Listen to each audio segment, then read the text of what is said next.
Hello, everybody, and welcome to my TED Talk. I'm just kidding. Hello. I have finally gotten the time to do a YouTube video for this page.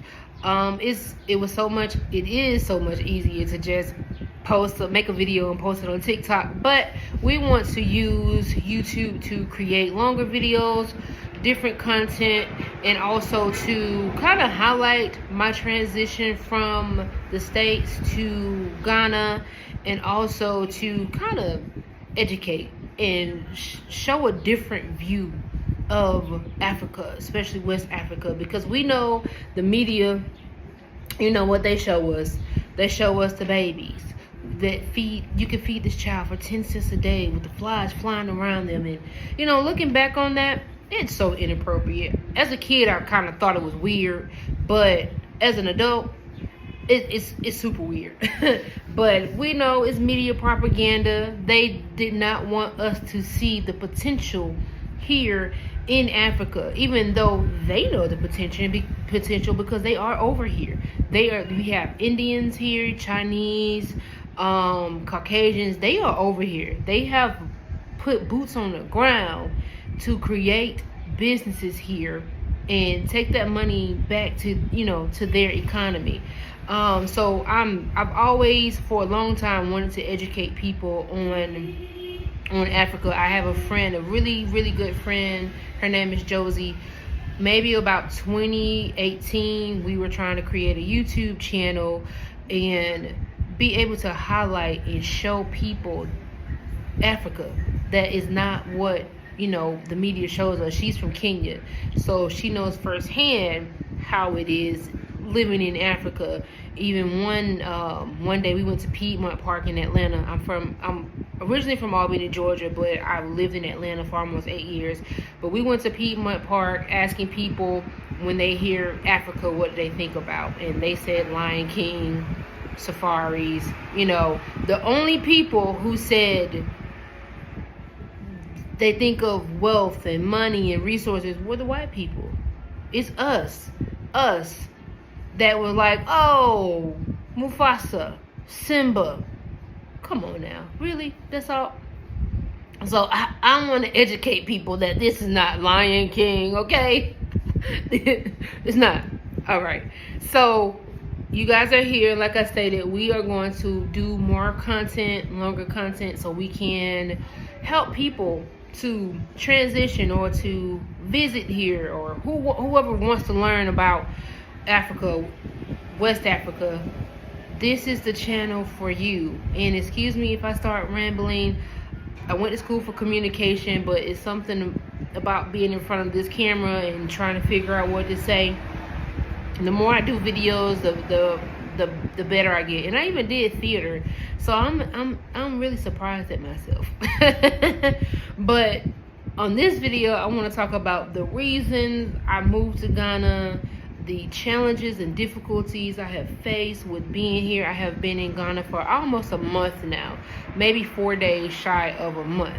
And my experience here has been great. I came here before for a month back in January, the end of January to February, and I loved it. After day 3, I was like, okay, I feel like I am at home. I had to remind myself that I wasn't at home. Like, no, you're in another country. You are in Ghana. You are not at home. It just really felt right with my soul. And for a while, for a few months, I felt like God was calling me to come back and also help other people transition and come back too. I don't know why. I just really feel like something's about to pop off in America. I said by 2024, it's about to get crazy over there. Get out, try to get your family out. My family will not listen, so I'm here. You can't. It's kind of like Noah. You can't lead everybody to the boat. So, hey, but few reasons that I am here. Now, I've always wanted to, for a long time, I've always wanted to move out of the States, at least on a healing journey, because back in 2015, I was diagnosed with multiple sclerosis, which is an autoimmune disease. my immune system attacks my nerves, and it just does whatever it wants to do. So I have been blind before. I have been kind of paralyzed on one side of my body before. And after research, I was like, you know what? It's the foods. It's the foods back home. They are killing us. So I need to get out. I need to detox my body, eat different things, and just see what happens. So after my mother passed last November, and the night she passed, I could not sleep. I went home, could not sleep, and I heard a woman's voice, and she was like, I found you a partner in a house. And not my mom. At first I was like, that's not my mom, I'm just imagining things. But after I started thinking, I was like, you know what, I really think that was her sending me a message. And because she knows that I use the word partner, I don't use the word husband. I don't like to use the word husband. This is my partner, because unfortunately I have been married before and didn't work. I had a husband on paper. Did I have a partner? No, I didn't. So I was like, you know what, we're gonna do this thing different. I always told my mom, I said, I want a partner. I want somebody who's gonna meet me halfway, because most of the people that I talked to or whoever I was married to did not meet me halfway at all. No. Anyway, that's a story for another day. So I was thinking about it. I was like, yeah, that was her. And then a week later, after she passed, that is when I found Derek. I found him on a dating app, Hinge. I was actually about to get off. I was like, you know what, this ain't working. I keep talking to all these people. They not vibing with me. I'm just gonna be single. I'm just gonna live, be single. I'm cool with being single. I don't have to have anybody. Didn't have to. So then started talking to him, chopped it up, and the rest is history. The main question he asked me was, will you move to Ghana? And I was like, heck yeah. Now, I didn't think that was a real question at that time, but as things progressed, I'm here. And I told him, I was like, I don't even think you actually asked me to move. You just asked, would I move? That was like the third day we talked, would I move to Ghana? I just thought it was, something that he wanted to see if I would do that, because he went to college in Canada. He went to college in Canada for engineering. He's a mining engineer. So his plan was always to move back to Ghana and start his own company. Now, when I met him, he was not living in Ghana. He was living in Libya. This is another story for another day. I'll allow him to tell that story. But when I told him I would come and visit him in January, he said he was not booking his ticket until I booked mine, because he wanted to make sure I was actually going to show up, because he sacrificed a lot to be in Libya, and if he had left and I didn't show up, that would have been bad. So so he moved back because I said I wanted to move, even though he wanted to move, move back, do his own thing, start his own. Well, he had already had his own company, even though he wasn't living there. But he just wanted to make sure I wasn't playing games before he came back. So he moved back to Ghana 2 days before I actually came to visit the first time. So yeah, came here for a month, stayed with him and his family. They were very nice and welcoming and hospitable, and I just fell in love with his family. And like I said, I've been married before, but I have never had that sense of being in a family like that, like with in-laws. So it was a really good feeling and a good experience. They made me feel like I was family. I wasn't a stranger. So that's the story with me and Derek, and that's how I ended up here. I don't even know how I ended up here, because like I said, he never asked like, hey, do you want to move here on this and this day? We're going to set it up for you to move. No, it just kind of happened. And I'm glad it happened, because I am in love with this country. I am at peace. And if you follow me on TikTok, I talk about peace a lot, and that's what it's about. And a lot of people on TikTok saw our home and they were like, oh, there are no trees outside. I don't care. If trees bring you peace, be where you need to be. with those trees in peace, I'm okay. I'm fine with looking at the things I'm looking at outside the window, the people I'm looking at outside the window. I'm super. So, reasons I'm here, Derek, because we, would like to get married one day. His mother keeps asking when. We will eventually. We want kids, and we want to build an empire. Like, we want companies. We're in the process right now of starting another business. We'll do a video on that at a later time. We're trying to secure a building to do this business, and once we do secure the place, we'll come back with more information in the process of actually starting businesses here. And that's what we want to highlight, like how to come here, start a business, opportunities here. You can farming's really good. So if you know how to farm, or you've always wanted to do farming, this is an agricultural country. I don't know how to farm. I do want to farm, but I don't know how to farm. I would probably hire somebody to do it. I'll just buy the land and and allow them to do it. Farm fruits, vegetables, and also do a poultry farm. A lot of other people, they come here, they do Airbnb. They might build, because it's actually cheaper to build here than to actually buy a home that's already built. So they build a home, they rent it out for Airbnb, which is cool. Now, me and Derek, what we want to do, the businesses that we want to be able to employ people, give citizens money in their pocket. So not only that we're making money, but we want to actually help feed the economy and employ people. Because to me, in my head, for Airbnb, it's cool, but it's mostly targeted to people like me that's coming from out of the country. And you hear, oh, this house is $600 a month. Oh my God, this is cheap. Well, the average Ghanaian probably can't even really pay for that. So if I do housing, I want to do affordable housing that the citizens here can afford. I don't want to come and exploit these people. I really don't. I want to come and help them. Even with Derek, he wants to run for parliament one day, and hopefully president. I'm all for it. We're all for trying to make changes. We see the potentials here, and unfortunately the leaders, they like the money in their pockets instead of the money in the pockets of the citizens. And I don't like that. I want to see these people flourish, because the West has taken so much for these people. It's so many minerals here and resources. Like I say with Derek, he's a mining engineer. We own a certain amount of acres, gold enriched land. You have diamonds here. You have what they call rubber plantations, where these trees has excretes this liquid that they take and make rubber from, plastics from.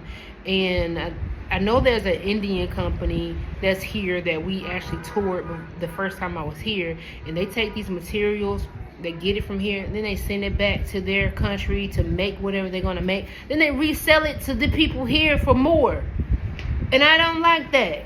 So people, if you want to move here, we need to come here and try to figure out how to industrialize this place so things can be made here in-house, and stop allowing these other countries to take the resources back to their country, and then they come here and basically, I call it exploiting the people and the resources here.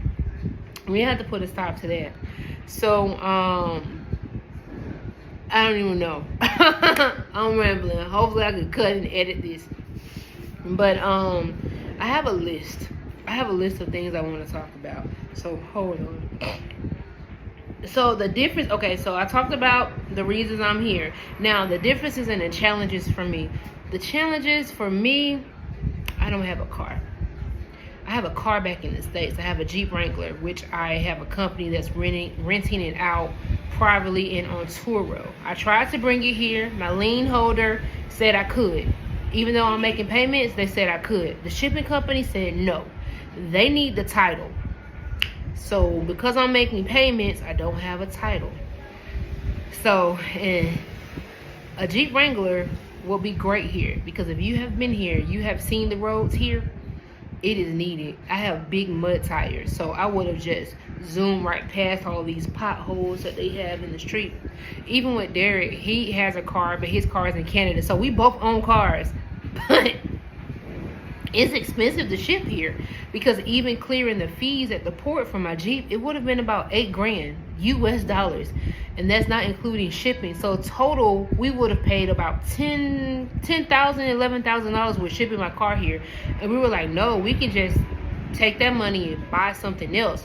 And the thing about here is you can't finance cars. If a car is $30,000, you better have $30,000 in your pocket to buy it.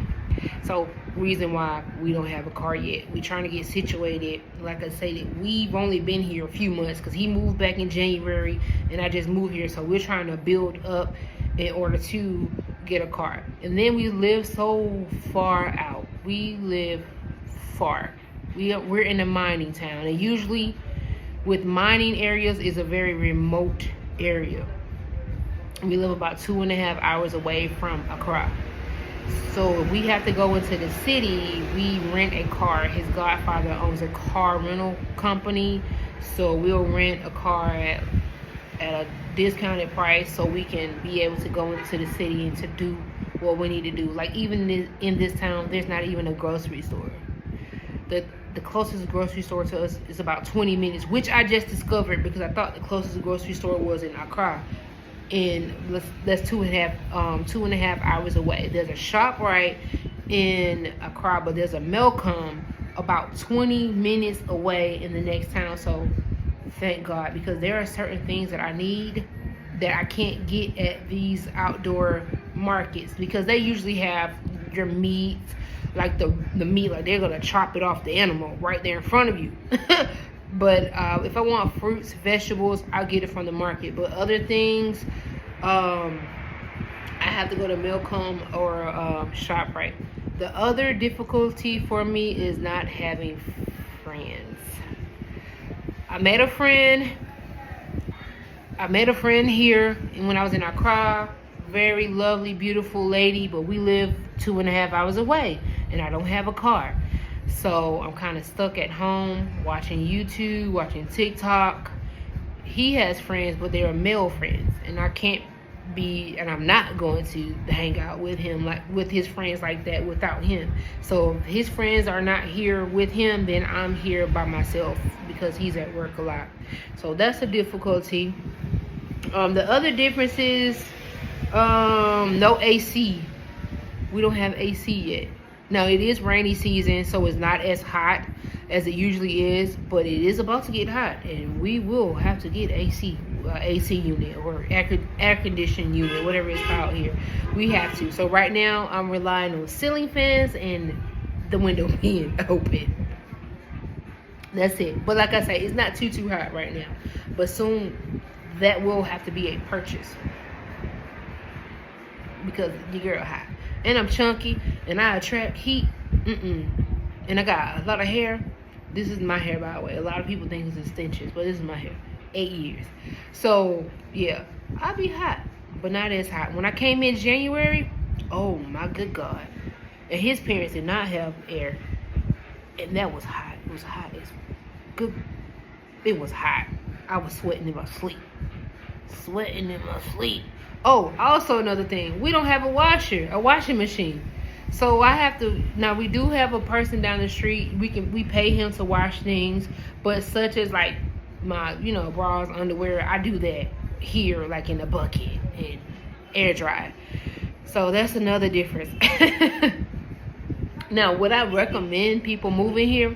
Heck yeah, I would. Even though it's a big difference in the way we live here versus there, I still would recommend it. I'm at peace. And for those who do want to move here or visit, you have to have an open mind. You can't come with that American mentality and expecting everything to be the same. It's not the same. That's why we're leaving. It's different. So you have to have an open mind. You have to be able to adapt, And that's a problem that I see with a lot of people here that have problems. They're not able to adapt. They're like, oh, easy life. But are you adapting to the lifestyle? Like, are you, getting away of your ethnocentric ideas? Because we can, as Americans, we can go around and say, oh, they're not going to treat me this way, I'm American. No, you have to get rid of that mentality. You have to get rid of that attitude. This is not our country. When you are in another country, you follow their laws of the land. Just like when people go to the U.S., we expect them to do the same thing. So you kind of got to get used to it, blend in, mesh in, and yeah, you got to be able to adapt. Other differences here, the traffic. This is what I say. I feel like the traffic is a mix between Los Angeles and Atlanta. I have lived in both. You have the slow but congested traffic in LA, and you have the fast and congested traffic in Atlanta. Just mush those two together, and you got it here. Because if you are going slow here, they will zoom around you, or they will blow their horn, beep, beep, beep. You are moving too slow for me. Because I drive here sometimes, but because there are so many potholes in the road, I go slow. Because I'm not about to tear up somebody's car, especially driving a sedan. You lower to the ground, and we're renting cars. I'm not about to hit these potholes and damage the undercarriage. I don't have money to fix these people's cars. But I do have an international driver's license, so if you are okay with driving here, you can go to AAA back home and get an international driver's license for about $20. Yep. But if you are not accustomed to driving here, don't do it. How you can hire a driver. They do have Uber. They have another service called Bolt. Do that if you're not comfortable, because in certain areas it can be congested. It can just be chaos because they don't have a lot of stop signs. They don't have a lot of traffic lights. So it's kind of like get in where you fit in. If you come into a roundabout, you have cars coming each and every way, and you better just figure out how to get in there. So when we go into the city, I don't drive. I'm not comfortable. When we stayed in Kumasi. I stayed in Kumasi in January. It's a little slower there, so I was able to drive around Kumasi. But here in Accra, no, I will not. At least not right now. So I don't know if I said how long I've been here. I can't remember. But I've been here. I got here, arrived July 25th. So it's almost a month since I've been here. So I am kind of getting adapted and kind of settling in and getting used to things here. So, but hopefully I can at least do one video per week. And if people have questions, especially like for my TikTok, I'll come back and do a video for repeated questions. People are interested with health, job opportunities, business opportunities, buying land, and we will make connections with people so we can get this information out to people. Because like I stated, we want to educate. We want to show a different side of Africa that the media is not showing us. It's a beautiful country, beautiful people. They love us. A lot of people say, oh, they don't want Americans there. They love us. Every time I go outside, they always speak. They make sure they speak. They make sure I'm okay. So, yeah. But I'll be back with more videos. This is just the first video to get something up here and give an update on how I have been adjusting to Ghana. So, yeah. Thanks for watching, and stay tuned for more videos. And I will put the link to our TikTok page here. I do have my own private TikTok page, which I was trying to get away from and have our joint TikTok.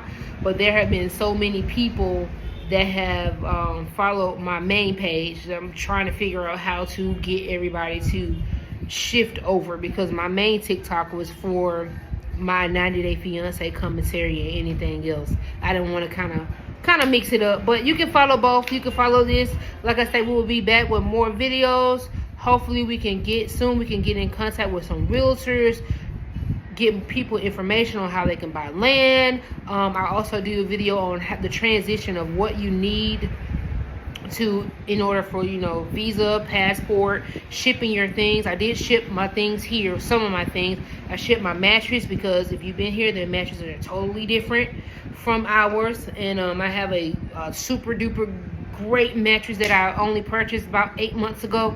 So I shipped that with a company called Triple K Brothers in Atlanta. And I also shipped a 77-gallon barrel that had clothes, shoes, toiletries, kitchen appliances, and tools inside of it. And that was about $500 for me to ship it here.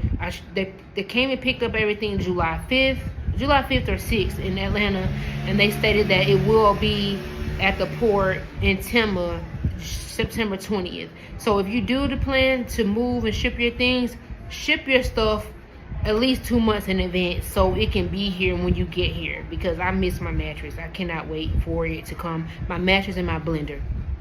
Yeah. So stay tuned for more videos, more information. And just let me know what you guys want us to kind of cover, and we will do our best to do it. I'm learning as I go. I've only been here a month, so the information that I get, I will definitely share it with you guys. All right.